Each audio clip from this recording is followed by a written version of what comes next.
Now to the wildfires in the Panhandle. They've turned deadly. One person, an 83-year-old grandmother from Hutchinson County, is dead just northwest of Amarillo. The flames keep spreading this morning. According to the Texas A&M Forest Service, the Smokehouse Creek fire is now the second largest wildfire in state history.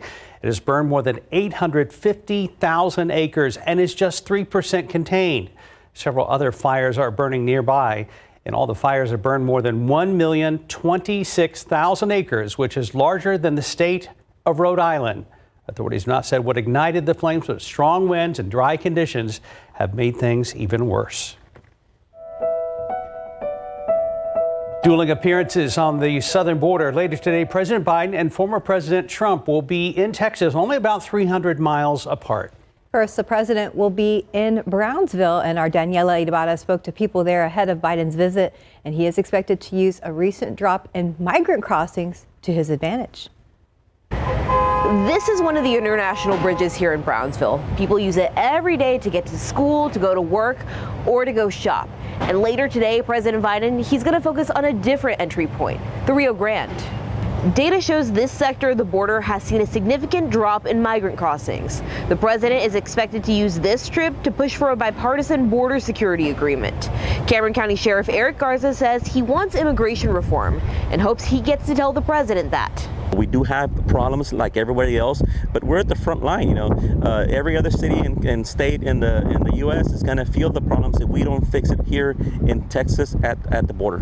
While migrant crossings in the valley are low right now, non-governmental organizations are still helping.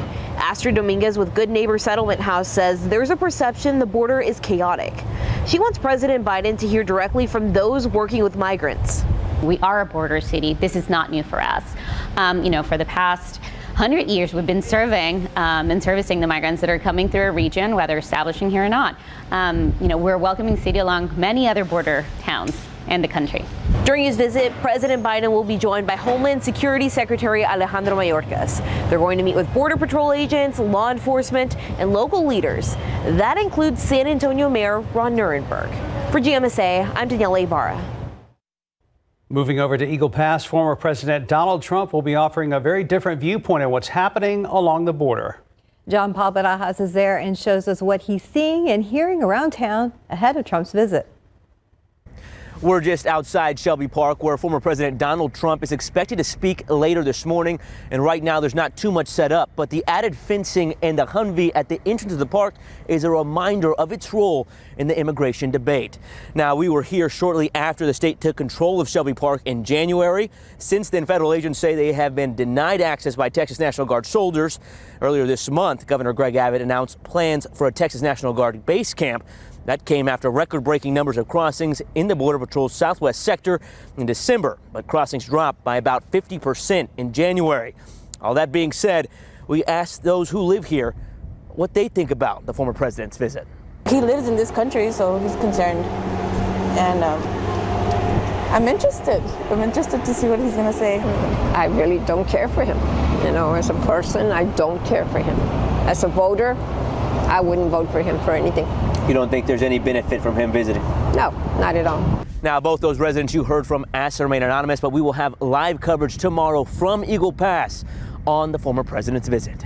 In Eagle Pass, John Paul Barajas, KSAT 12 News. And back here at home, 5 Democrats are challenging the incumbent for Bexar County Precinct 1. The overall feeling from those running against Commissioner Rebecca Clay Flores is that she's inaccessible and is out of touch with community problems, according to them. Well, Lawson, Alanis Picasso, Ernesto Ariano Jr., Ana Riegues Bustamante, Ismael Garcia, and Amanda Gonzalez are all vying for the incumbent's job.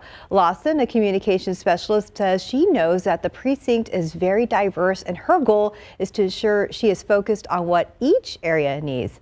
Ariano says his priorities are focused on infrastructure and a larger long-term economic goals for that part of the county.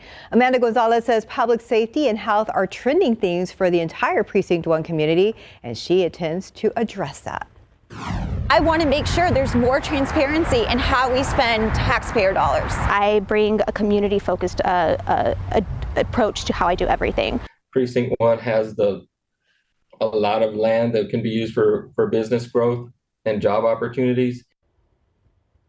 And you can read more about these candidates on our website, KSAT.com, including the response by Commissioner Clay Flores.